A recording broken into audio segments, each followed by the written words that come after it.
Here we are once again in that mysterious zone called the suburbs. My assistant Skype and I, and we just came from a nice jaunt in the park there.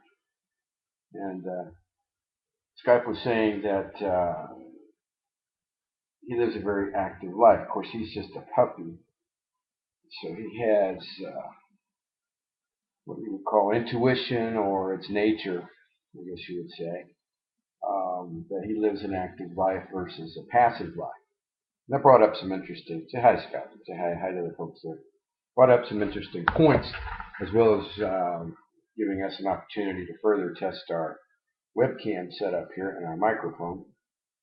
The idea of an active life versus a passive life, and usually we apply the terms active versus passive, or active and passive, to two concepts. One is living and one is thinking.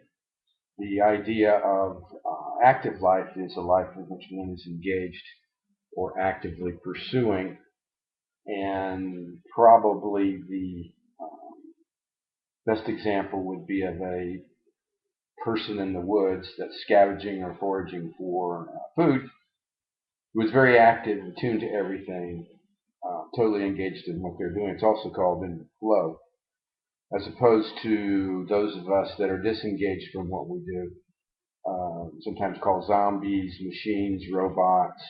We're on autopilot. And the big interesting point here is that evolutionary wise, in terms of evolution, it does appear that the human brain, not only for dogs like our guy Skype, but humans as well, to be active versus passive is a big plus. It's in fact how we are wired. Our brains are wired. And this is tied to growth, intuition, happiness. Skype is happiest when he's out active as opposed to when he's passive.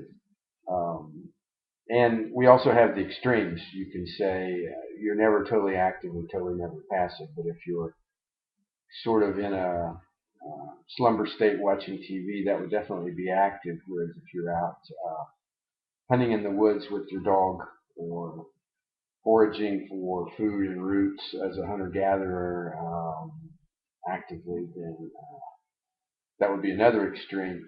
We're never one or the other, but we do go back and forth from the two extremes. And what we often see in modern life is that we are tending more and more people to go into that passive role, where we go on what is called autopilot.